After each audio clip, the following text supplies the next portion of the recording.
Speaking second, Helen Schaefer. Okay. In closing government, we have Prudence and Alvaro. Yeah, speaking first,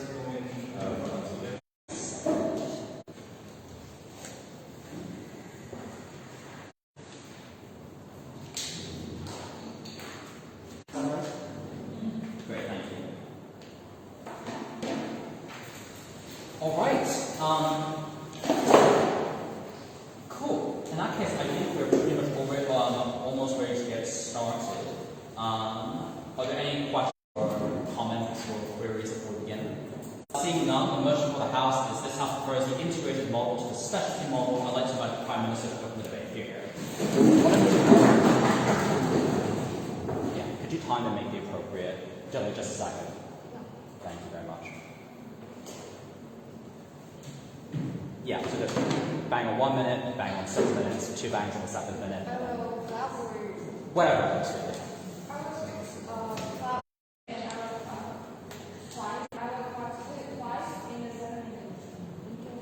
All right.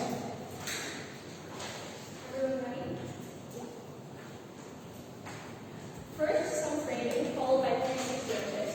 So in terms of framing, as per the Infoslide, which I think is quite above, we support an integrated model. On up, the integrated model in which you cannot deal with policies before they get implemented. So therefore, there's more of a model in which you correct for inequalities after you've impacted in society in the very first place. On our side of the house, I think what we're able to do is fix those issues before they actually get manifested in society in the very first place. Given that generally this level of integration, you're able to look at policies before they get pushed out into society in general. The second thing is, I think we can make generally quite broad applications of these policies on our side of the house and of these alterations on our side of the house. I don't think it's impossible for you to preemptively predict issues that policies are going to push out. The issue of the status quo isn't that we don't know what issues the people face or people who are disenfranchised face, but the issue is more just that there's a lack of buy-in and feasibility to implement these alterations in the very first place. So then moving on to our first example in terms of buy-in and feasibility.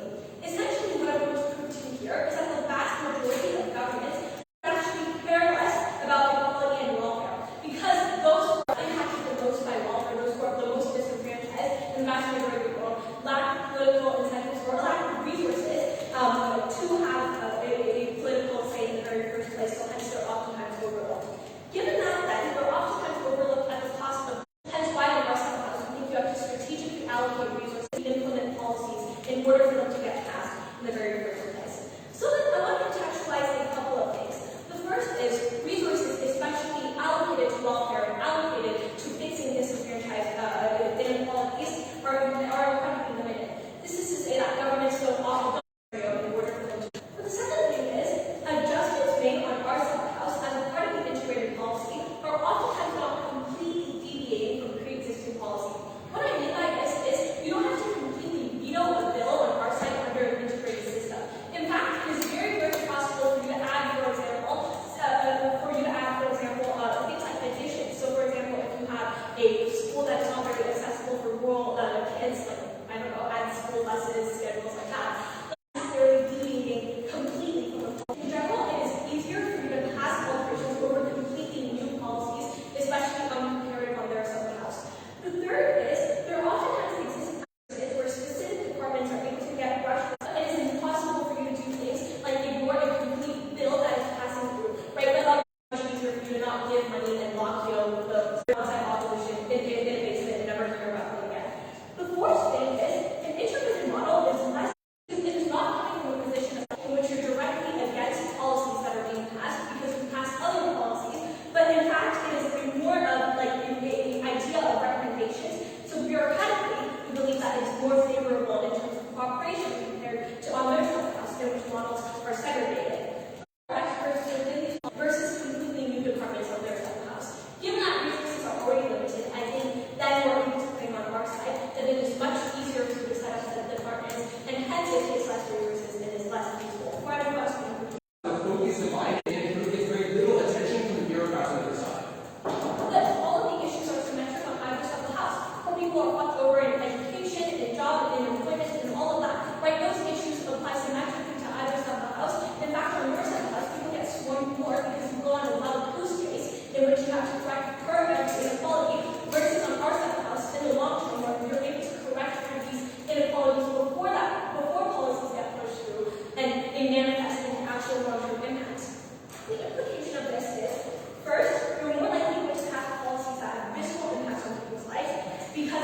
states are more likely to allocate resources. But secondly, even at a rare diversity scenario in which we have to make a trade-off between radical policies and feasibility, we think it's much better on our side of the house, even if we don't have super duper radicals, if individuals are able to get at least some benefit by on the other side of the house. Second argument then is the long-term impact. Essentially, what I want to contextualize here is that policies are oftentimes in place for a long time, or they have impacts that manifest for a long time. The second thing is, solutions that are not written within policies are oftentimes band-aid solutions to a certain extent because they correct for things like short-term consequences and they nitpick certain areas to fix in the very first place. This is their best case scenario if they want feasible policies. The third thing is, the ultimate goal in the long run is ultimately just a level of integration, right? That's what happens, that's how you solve issues in the future, at the point at which disenfranchised individuals actually get considered politically. We get more long-term impact on our side because first, on aggregate, we correct for wrongs before the implementation of policy. And this is oftentimes very predictable and doable for governments if they have like data and resources, which they do on either side of the house. The second thing is, on the comparative, on their side of the house, they go on a well-boost case that ought to lose because you have to match solutions to policies compared to on our side of the house, in which because there is a level of preemption you're able to do, it is much easier in the long run. The third argument then is generally on perception, and this argument is quite intuitive. What it is basically on their side of the house, you lock poor people away in a corner that policy. So you only know them like once in a while when the special counsel stands up, and hence you're able to brush them aside and ignore them. This is bad for A, political reasons, as in the long run, poor individuals ultimately get segregated, but B, also for perception reasons. They're now a group in their own. Actually, so I'd like to call upon the leader.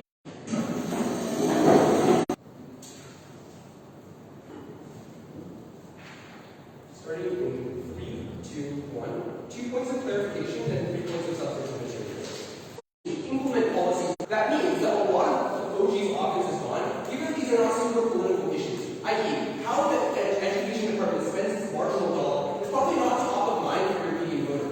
Rather, it is top of mind for certain individuals within these departments and certain members of these marginalized groups, i.e., people in these rural communities, that this is not very popular. Second, what does this OG just talks in the abstract? You're probably a little confused about what the process looks like. Let me walk you through. The education department says, for example, a person like in charge to make sure that some money gets enrolled. On our side of the house, there's a designated person in the department whose specific job it is to build rural schools instead of having to worry about all kinds of schools with one small characteristic of those schools being whether they are rural. With that said, we think that we have better quantity of resources for these disadvantaged groups and better quality of policy.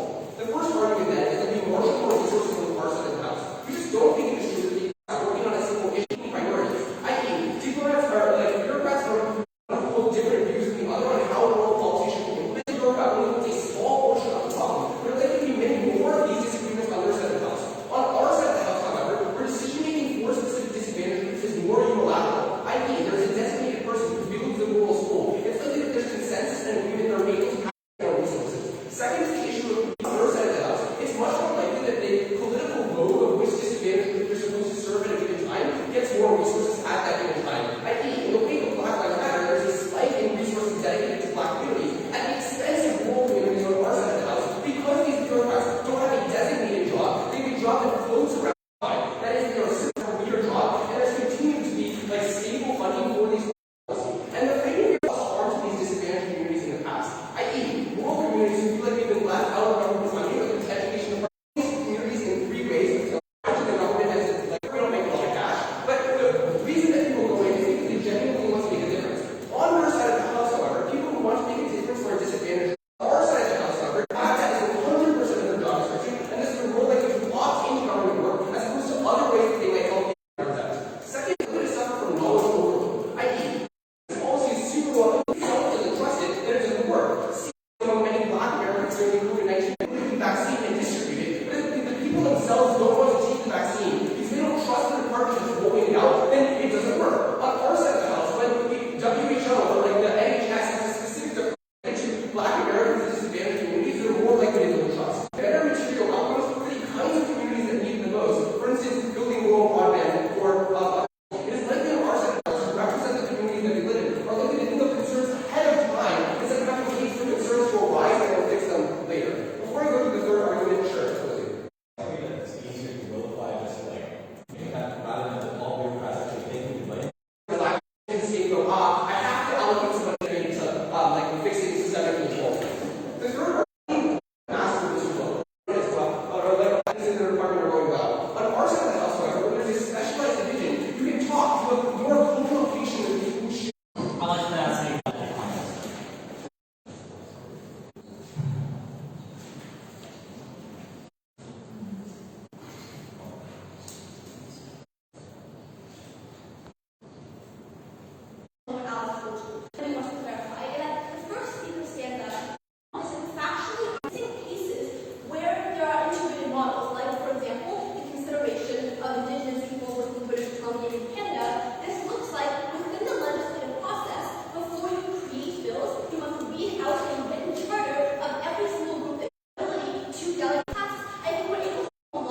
for example, maybe rural students or indigenous students, that these communities are going to have so much more trust. In fact, I think if you're generally going to remain anti-establishment, they see that these new agencies or departments being created are being allocated little to no resources. All right.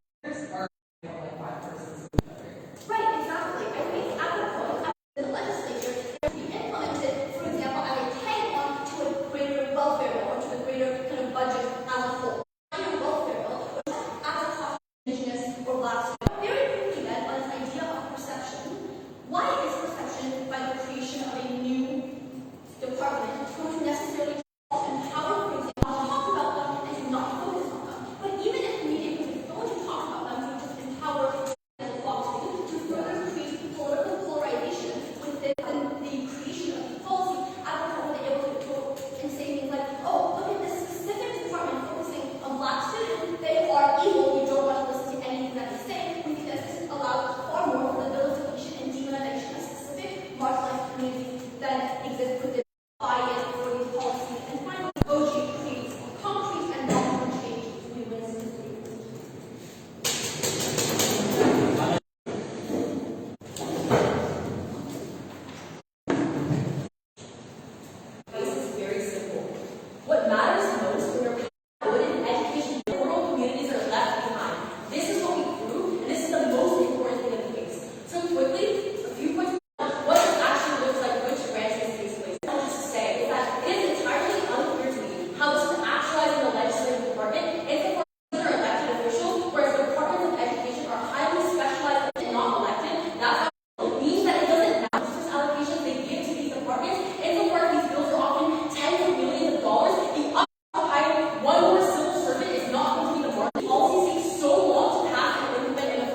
departments don't build schools from like A to Z, right? The whole motion is about women are effective. You have a chapter in the policy making report for the whole ministry probably that says, this is one of the most important issues that doesn't have to be buried in a separate department, but this is a part of policy making in general.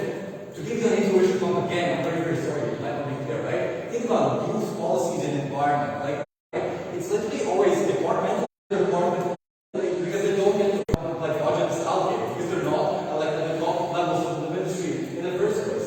Secondly, I think that like the backlash argument kind of like the decisions are like who the experts are using language that like ordinary policymakers don't understand. I'm just literally going to cut their funding as opposed to like having like experts in a panel. Like, it's also like said, we probably have solved this issue. We have people working on this as opposed to the whole ministry being held accountable. They say, our environmental ministry, they're just like they like outsource all of the things that they should be thinking about to like other people somewhere down the chain. As opposed to have a greater influence. And that's slightly One, the environmental advisor not worried even more on your side. How are you able to aggregate the education statistics or environmental statistics at an entire house, right? Be in the decision making like of like where to put funding in the first place, right? Like ministries get budgets from parliaments, then they have to decide where that budget goes, right? If you don't have people in the top layer who decide where that budget goes, like the departments don't have funding anyways in the first place. Like there's no mechanism to like link the two, right? Comparison house. Sure, sometimes you're going to be called over, right? But I think this is with the comparative of the faith, because otherwise, right? Fifthly, there's less of probably like institutional information coordination back to memory, right? Because if you compartmentalize stuff, you will be like off branch advising the youth issues. Don't have a government ministry who will drive works once you get like a step higher up there, right? Because if it's a separate department, you probably just simply don't know. I know this seems trivial, but this is literally how the government ministries work. Because people just want to go to the private sector. That's a big issue, like how to like move bureaucrats out and be aware of what's happening around them. Because of all of these reasons, it's really drugs. I like that it's on the wall.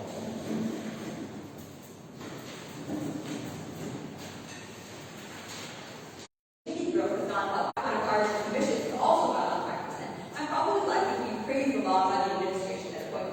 Comparatively, under that same administration, I think under the same statistics, I'm an environmental minister. I'm probably going in another sector of the executive branch.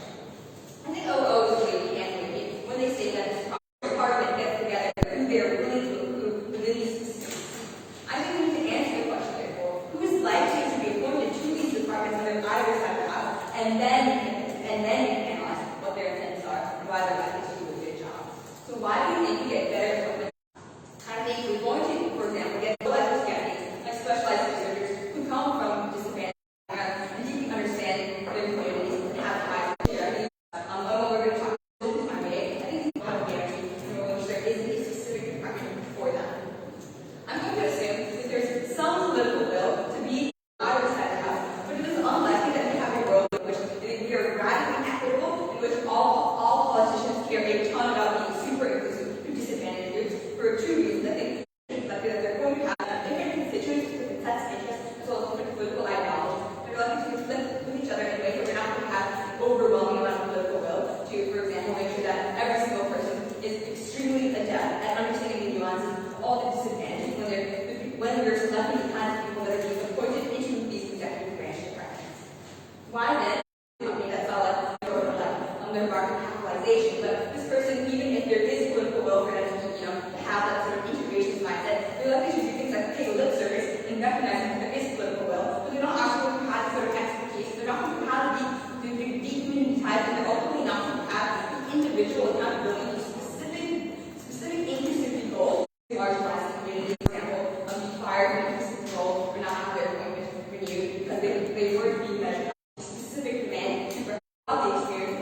example, like appointing someone who's like notoriously racist or notoriously classist or has no experience in galvanization, able to take this racist person, but then say that they're going to be really good at their job in general because they have a lot of qualifications within within their past business success, for example, and then train that person to do a lot of lip service when they're talking to the Congress and say, okay, I have all those qualifications, plus I can promise that I'll care a lot about people's citizens. This justification only exists on an integrated system for reflecting white racist advice on policies regarding African. I think, for example, that they're made more able to get cases of role rather than their specific ability to be really good at the political will. That this is ever going to be a tipping point on a singular decision, given that you're more incentivized as the president trying to fill your cabinet. You want to be able to make sure that this is not an extremely dragged out process. And then you probably want your cabinet to get up so that you show off your constituents that you're able to, for example, be bipartisan and create unity within your parliament so that you gain trust, that people think that you're actually able to get things done.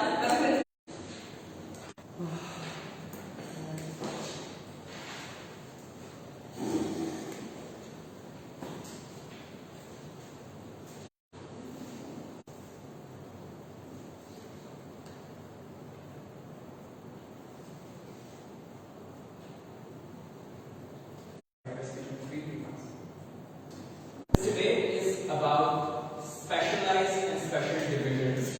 Specialized model. It's possible for an integrated model to remain an integrated model but still have some special advisors on a particular issue. Because what creates a specialized division is not just that you have civil servants on a specific matter. It means that you will secretary for that role. You will have additional secretaries working under him on that role. You will have joint deputy structure created. You will have that's a special division entails, which is responsible for would be responsible. You can also slide when it talks about when it explains the integrated model, where it says that policy, meaning that consideration come from different forms of advantage will be considered, and that consideration will come from different specialized people advising. So the competing claim here is that whether you create an entire different administrative structure, or whether you have maybe you can have a bunch of different people who are specialized in the same secretary rather than breaking down and having different hierarchies working under them. Sure. Congressmen have specialized advisors for technology, but they still can't regulate social media. Why? Because these kinds of policies, they're going to be responsible for policy proposals to begin with. That is still going to go through other layers of government in terms of legislative approvals or different forms of things. And here, our characterization analysis becomes very important about how you're not likely to get this important. Second very important that is important here is that many of the issues that we're talking about, especially topics of disadvantage, are cognizant incentives of the bureaucrat not engaged with, because when you move the side that tells you how over bureaucratization and swelling public sector creates perverse incentives for these bureaucrats in different specialized divisions to undermine the proposals of each other, to lobby into the government to undermine the budgets available to each other. What does this look like? To tell you that these bureaucrats credit for as many items for the next particular cycles, so they want to go up more ideas. Then you also have limited budgets that's allocated to different departments, right? Because you don't have infinite resources, and it's especially important for developing countries with much scarce resources. What happens in specialized division then? It creates perverse incentives for the different secretaries within these different specialized divisions to undermine the proposals of each other, because they don't necessarily for the secretary of specialized division much more they are much more socially connected with politicians. They have much better connections with politicians, and then they are much likely to get more funding for their department, get lesser funding available to other specialized departments and cost them. So the difference here is that the counterfactual, the integrated system where the powerful bureaucrat is generally heading the overall department, has 100 million at his disposal, and now he has no incentive to stop funding for rural education projects as well, because that's literally his own department's initiative now. Because he can build more schools, he has more budgetary flexibility as well without hurting his career. But when you divide and atomize these decisions, you create perverse incentives for the bureaucrats who are managing these different specialized divisions to constantly undermine each other, to constantly restrict the ability of other groups to do so. So we think that creates more problems. Secondly, we think in terms of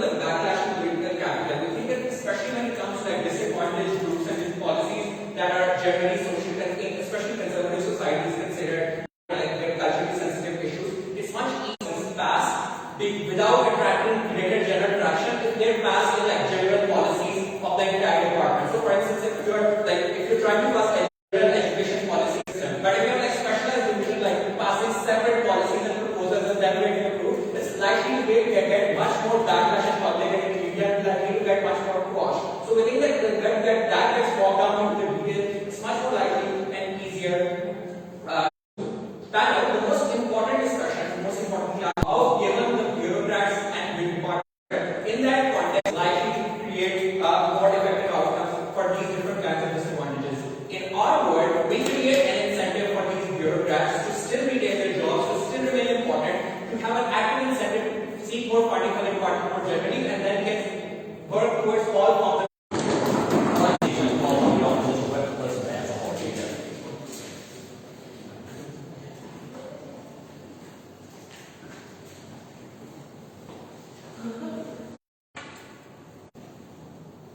of really inefficient implementing policies, appoint advisors, maybe people to appoint the heads of bureaucratic divisions. I'm going to talk about OG and CG, the opening competition.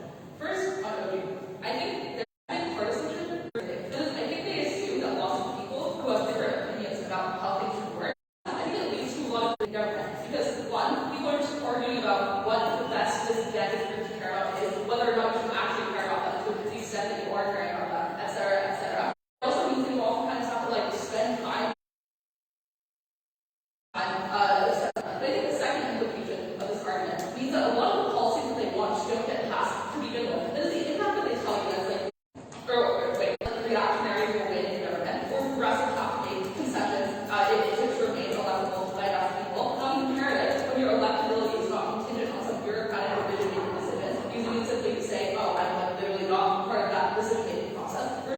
Or like, I think it's actually much more but I think the case that Fox will like point to the bureaucratic division that is so crazy. It's like you have sides of producing that are equally good, and when you look for bureaucracy, this is like actually really, really bad. I think in response to the argument about advisors being good, number one, I think that just because advisors can say things to legislators doesn't mean that legislators actually care about it. There's a core extension that tells you that oftentimes when the legislators you appoint the integrated model, or bureaucracy. When you are appointing those now, they are unlikely to actually care about the things that advisors say. On the argument that anything done, on our side, I think that also means that funding policy being passed on their side has like very similar, obviously larger primary opinions are voted in this like larger system, and you still have people bickering, and it just means that also similarly separate applies here, because presumably this would also happen if you have like the reason why this happens is you have like contrasting incentives with another like bureaucratic department. But this would also exist in an integrated model. They're appointing people to a position that considers lots of things. We're like way like if you're appointing people to a literally about addressing disadvantage, it like makes a lot of sense as we have the priorities opposition. Their argument, they have lost arguments actually. I think there are a couple of reasons why we've done. Number one, I think the rebuttal to about inefficiency is actually sufficient to get over to the opposite. And it's like time frame is not the bar here, and we can actually like concede that maybe we don't get faster policies on our side. But I think the opposite of this is actually true, which is the argument that says that it can be incredibly inefficient when you have lots of people with different incentives, or when you have like when you put more political incentives in the mix. I think this is the reason why this matters is because even though OG arguments that are like the quality of these policies might be better because they are like working together, I think OG arguments that are like, oh, because they're reactive, being there who are some which does control other arguments. I think they say, okay, it's like specialized and like there are lots of things to talk about. But I think I'm say that number one, when you're making an integrated model, it's extremely like prone to the volatility of politics. You oftentimes put people who actually like hit DEI, who do not consider disadvantage to the extent that we want to talk about. I think this matters because it can actually harm people versus less positive factors. Alright, I'd like to take that speaker and give all speakers back debate on deliberation.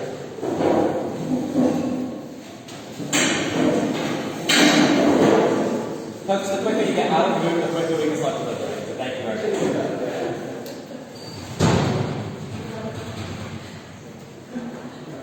Okay, folks, let's take a couple of minutes just to look over our notes. I'm going to leave over those things about also what's in the discussion. So you guys can come up with like your initial calls so we can chat through things. That'd be great.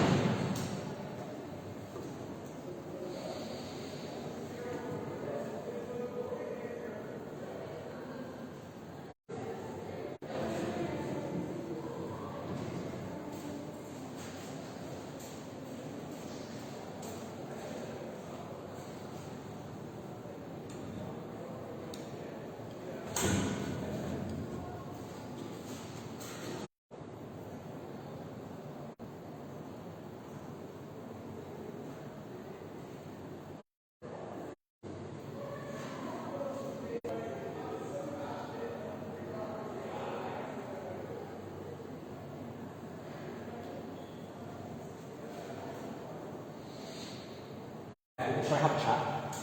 Okay, cool. With Aria, can you give me your initial call, please?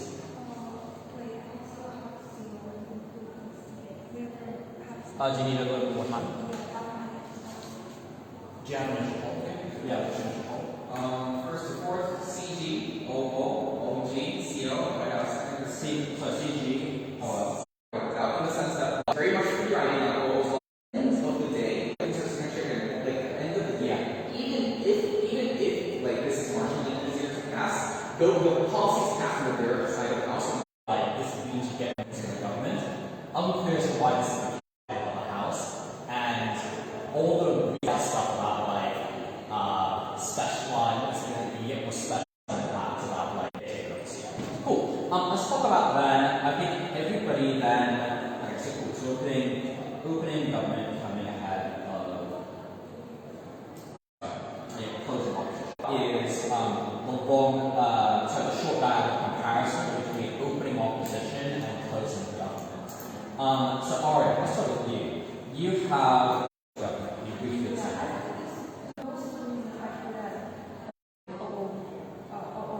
These departments. Okay.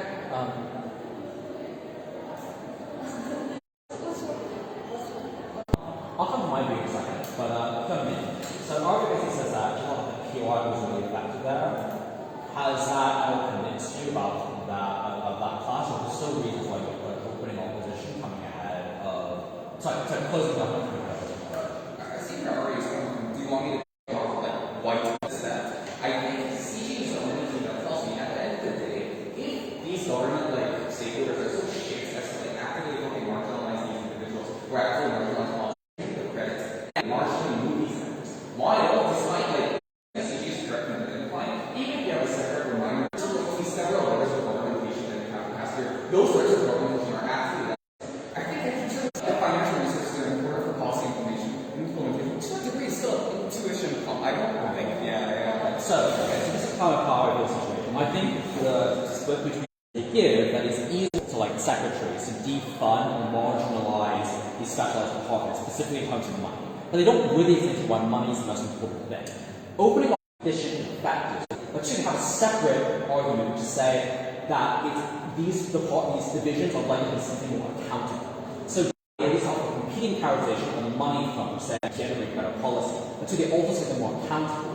That's another separate reason that preemptive response to some of the stuff that CG say about like, oh, this means that like secretaries that have incentives, bureaucrats have incentives to marginalize. They basically say in response to a POI from them about the advisor stuff that they actually, because you're able to like, because politicians are risk averse, you actually, because you don't want to own stuff, you actually are far more likely just to give out money to all the parts of your departments because you want to upset it. A lot of their stuff, the biggest impacts are like the people at the basically. The case is that you can have specialized advisors to really, because these important people now have to factor in metrics for disadvantaged folks in decision making, like care about the people in the shed actually know this stuff, or about like the POI points out that many of these people not necessarily actually care about this, they have other competing interests. Until they're both relatively compelling.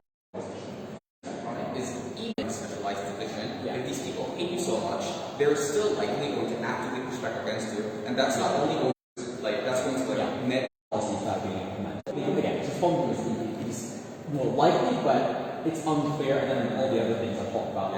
This like public funding again. It's not really quantified, it's not really explained to me the importance of that being the most important thing.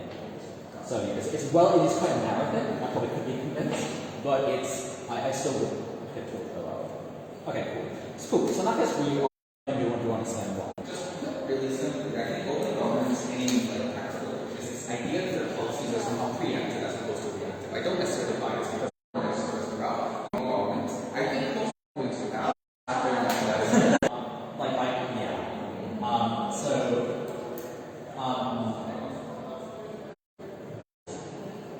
I think I would give the Allo like an 81, and like, I'm happy to give. Let's go to closing government, which should be relatively close. Who do we think is very sweet? Let's go to closing opening government. Who thinks has a speaker? Opening government. Is Alice speaking first and Laura speaking second? First. I have my Yeah, I don't know. Well, I think it's probably